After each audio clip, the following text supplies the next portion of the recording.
Simon, welcome for joining me on the Fleet Insider. Really interested to actually speak to you guys today because we haven't had anyone from a van sales perspective on.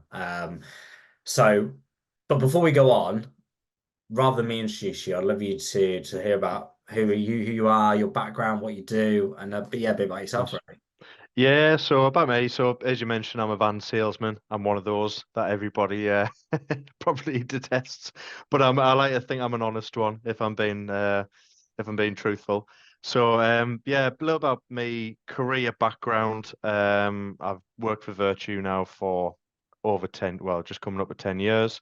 Started in the call center, worked my way up to Virtue Lease Cars, and then now I do this fleet manager role, which predominantly trying to bring in big businesses with 10 plus fleets of commercial vehicles, generally light commercial vehicles, small Luton vans. And yeah, prospect the business. I do my own social media.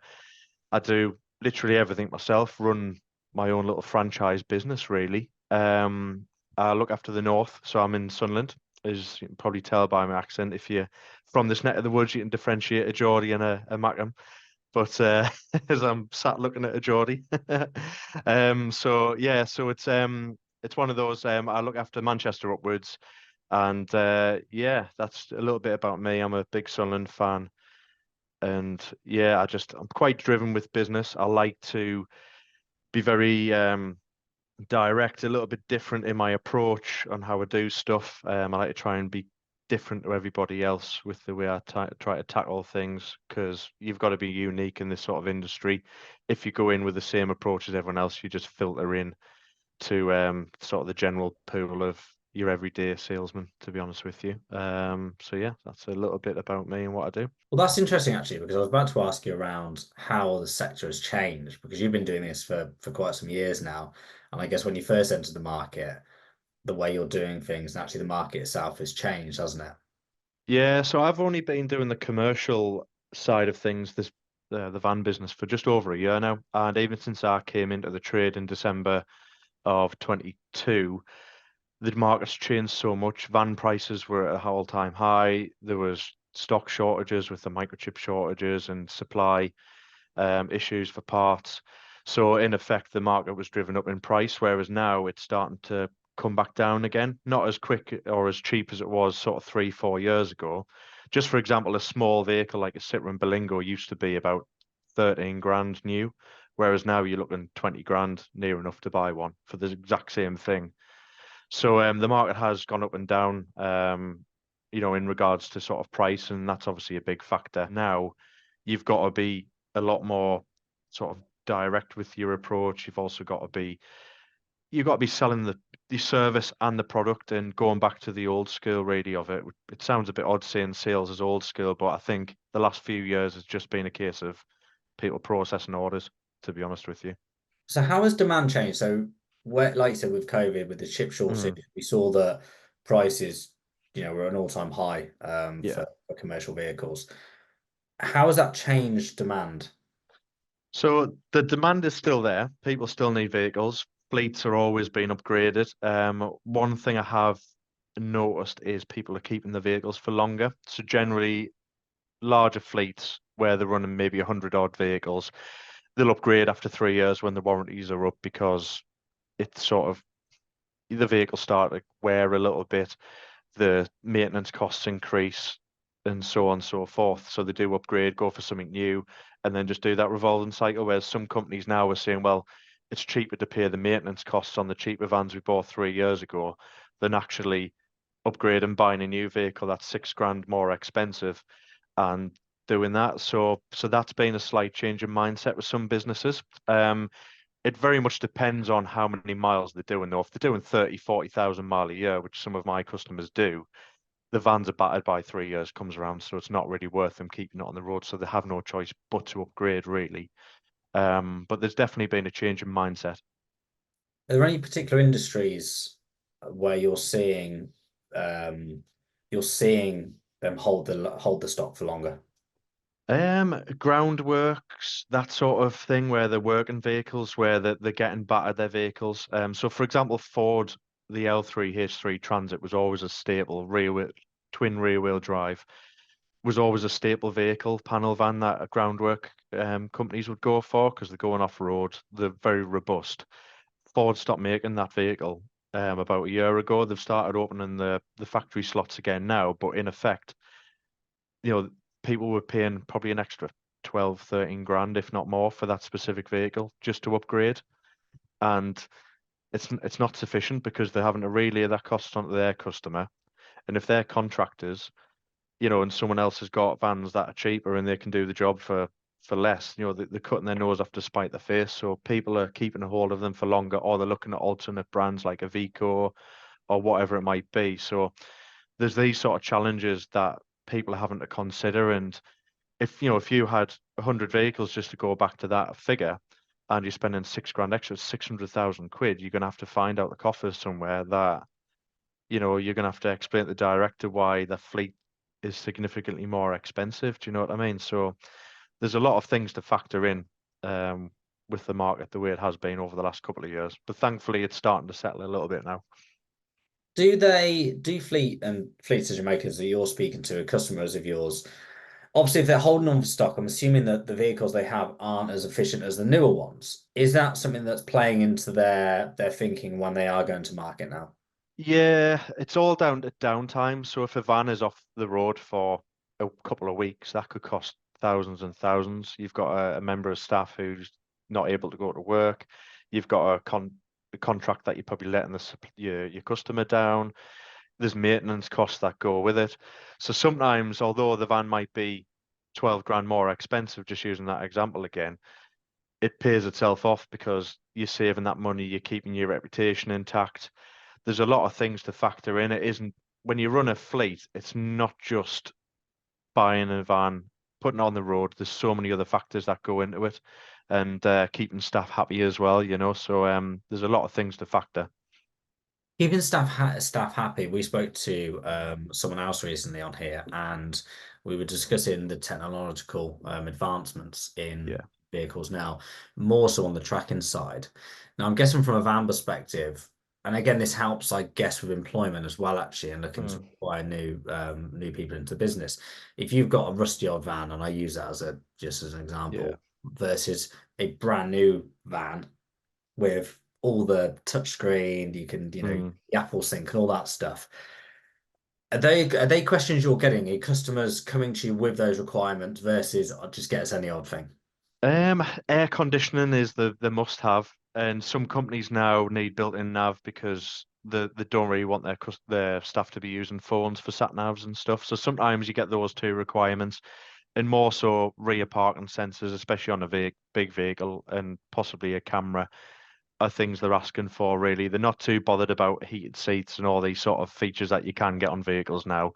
But generally, for most businesses, if they're buying a panel van, as long as it's got aircon, they're not really too fussed. But when you go back to, having a rusty van on the road or a brand new vehicle, you've got to think it's company image as well. It's huge. If you see that van out and about and it's got VansDirect on the side or Simon Brown, whatever, and it's rusty, it's scruffy, it's got clean me written on it or whatever, you look at it and you go, I'm not going to use them.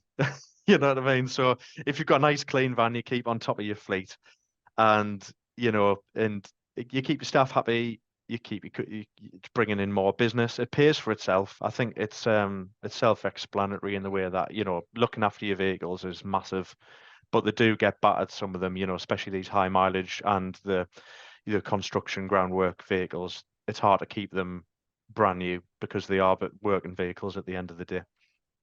Do you see any differences from larger fleets to smaller fleets in terms of things like heated seats? Like for me, Mm, that's a bit of a must-have in my little yeah.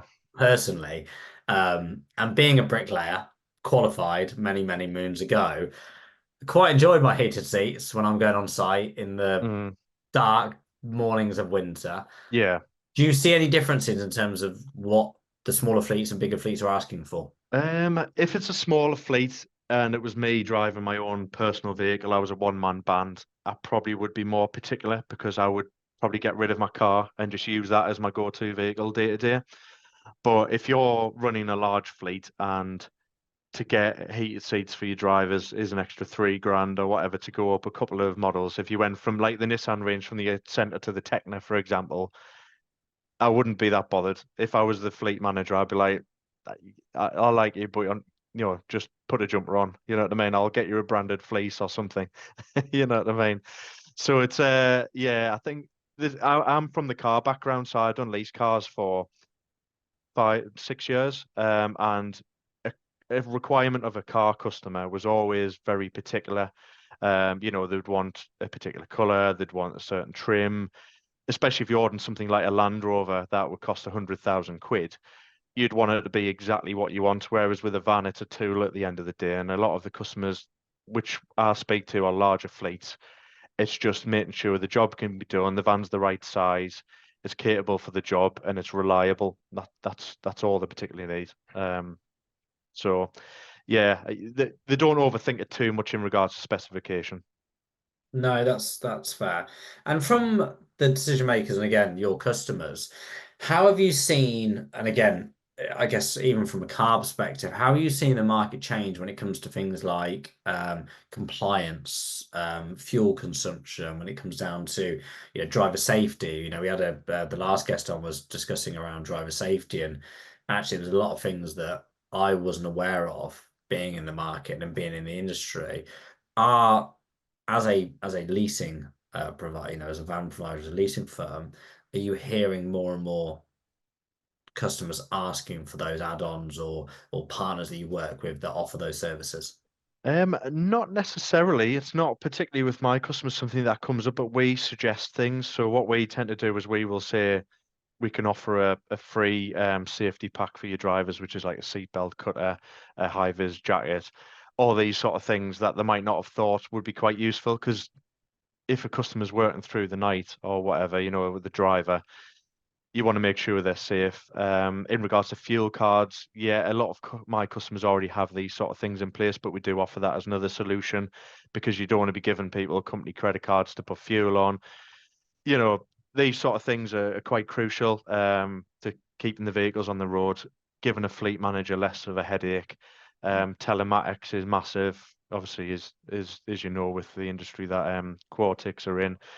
And these sort of things are huge because these tag-ons, yes, it's more money, but it's giving that person who's running that fleet peace of mind that if something goes wrong, they know their drivers have got the equipment and the tools they need and the contact telephone numbers for the people they might need for their maintenance if they've got a tire blowout or whatever it could be.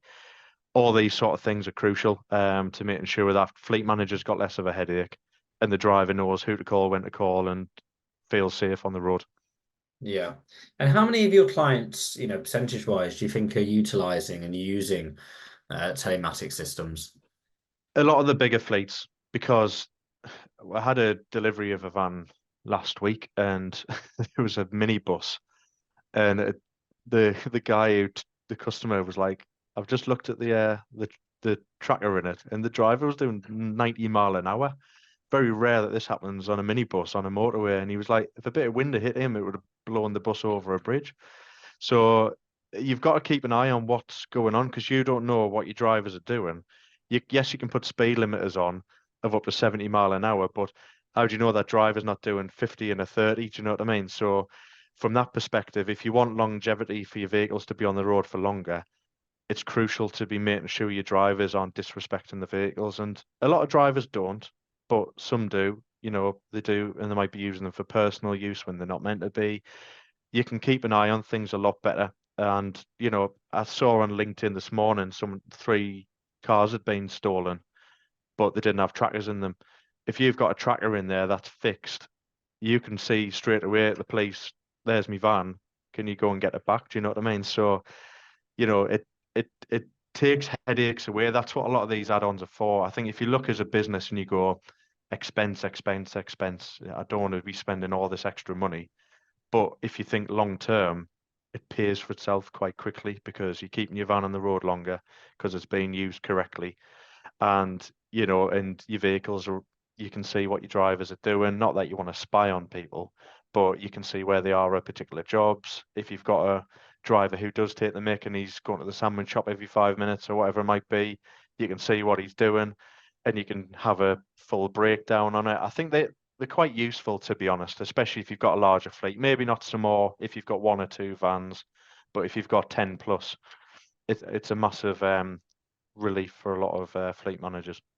There's been a couple of points you made there around the road, the van roadworthiness, I think is a massive one.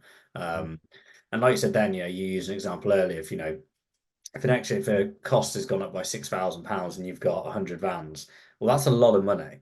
Mhm. Again, if you get some stolen or X, Y, Z, again, a tracking system helps you prevent those issues. And also, like you said, it actually increases the value of that van for you as a business because it's on the road for longer. Like you said, the drivers, you know, the driver's score in terms of how they're driving is on there. It's really, for us as Quartix, it's brilliant. There's a lot that comes from it. We understand that some employees feel like it's a bit like Big Brother, but I think actually the market's changing now in that opinion. I think when they first came to market, I think there was definitely that preconceived idea. It was just my manager watching what I was doing, but I think that's only one element to it. I think, for most Yeah. businesses now, it's not around that. It's around, like I said, the roadworthiness, the safety, the speeding, all that stuff that we know happens day to day in vans and cars Mm. up and down the country. That's why most companies, especially the larger fleets, have adopted that technology.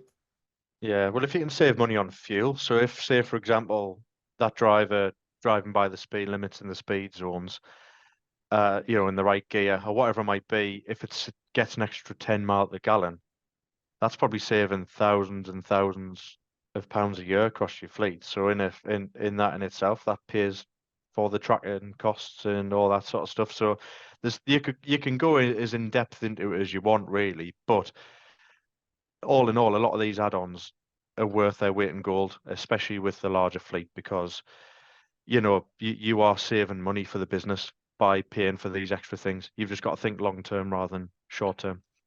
Yeah. No, you're absolutely right. And something that I'm really interested to hear from you today is around electric and Mhm. electric vans. We've been doing some research around how many fleets have adopted this technology yet, and we're not seeing enough businesses here in the UK adopt EVs. What are your customers saying? Have they adopted them? Are they trying to adopt them? And if they haven't, why is that? Customers are thinking about it more because they've got to, because obviously there's changes coming in 2035, and I think now the manufacturers especially are saying if you order 10 diesels, for example, they say you've got to at least order one electric. I think they're generally about 13% of orders have got to be EV, even for a supplier like us. We've got to make sure if we're ordering a batch of vehicles, we order a percentage of electric as well. The problems you find, it depends on the type of work the customers do. And if it's local work and they've got the infrastructure to charge the vehicles and the vehicles can be charged in a reasonable time, so if they can be charged in 45 minutes to an hour from 0 to 80%, then it could work if it was a local parcel courier or whatever it could be, or just a site visit vehicle for a construction company, if it's just somebody dotting about the doors. But I've spoken to quite a few larger organizations where their drivers do, you know, 30,000 a year mileage, and it just wouldn't work for them because the downtime for the vehicles being charged. If they run a fleet of 100 vehicles, where do you charge 100 vehicles? It's, the infrastructure's not there. If you've got an old building, the wiring might need to be completely done and all these sort of things to get the charge points in. It might not have the sufficient wattage to power all the charge points in one hit, so you've got to get a generator in. There's so many different factors. If you got drivers are on the road, do you allow them an hour downtime to charge at a public point? But if that charge is busy, there's loads of apps like ZapMap which are quite useful, so you can see live which charge points are available at what time and so on and so forth. So you can go around that. But the public points aren't particularly cheap. If you're a business, you've probably got your own energy tariff, so you want to be using that on an overnight tariff to charge them up or whatever. But I think the thing is the range of them I still think isn't there. There's some brands that are going quite heavy on it. Maxus are quite good, to be fair, on the EV front. Theirs have a slightly better range than others. Ford are now dabbling in it a bit more. But some of them are just, yeah, they're not equipped for businesses just yet. So diesel, because you can still get away with going into the Eurozones in a new Euro 6 diesel, why wouldn't you just go down that route? Because it's convenient, you know what I mean? Do you think affordability is a factor? Yeah, the EV stuff's dropped in price. They've bottomed out the market. The Maxus T90, for example, when it first was released, were like 50,000 quid. And then at Christmas, you could buy one for 20 grand, which was outrageous. They're sold out pretty quick because they're bringing new models out. But just from a perspective of like that particular one, it's a pickup truck that was front wheel drive for starters, and it was only normally with a pickup you'll go for four-wheel drive. It's it had a few little quirks with the infotainment system, all this sort of stuff. So the idea of it was good, but the execution was still well off. This is just my personal opinion. I think if they get it right and they can replicate what the diesel products have got to a similar range, if you can get 300-mile electric range, that would suit most businesses.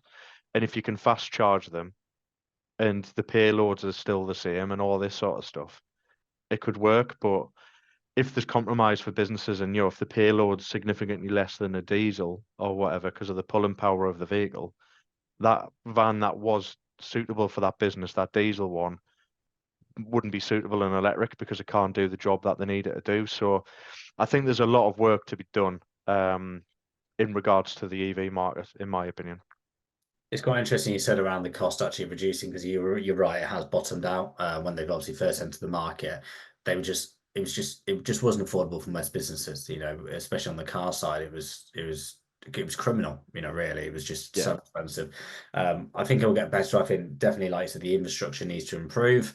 I think there's a lot of businesses that can actually go across to EV. I think there's just more of a challenge in educating around how they can charge them. Can they charge them at home? I think there's no element to that.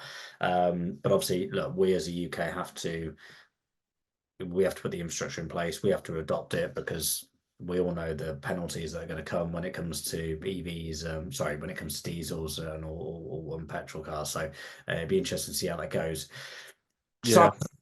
as a final question to end today, which is what advice would you give to a fleet manager when it comes to purchasing vans? Take time, talk to people in the industry. Somebody like myself, I tend to deal on a non-pressured basis. So I would talk to anybody that needs advice without the pressure of them having to buy from me in the future. If they buy from me, great. If they don't, look into what other businesses in your industry are doing so you can sort of tailor from that. I think no matter what industry you're in, you can learn a lot from your competitors.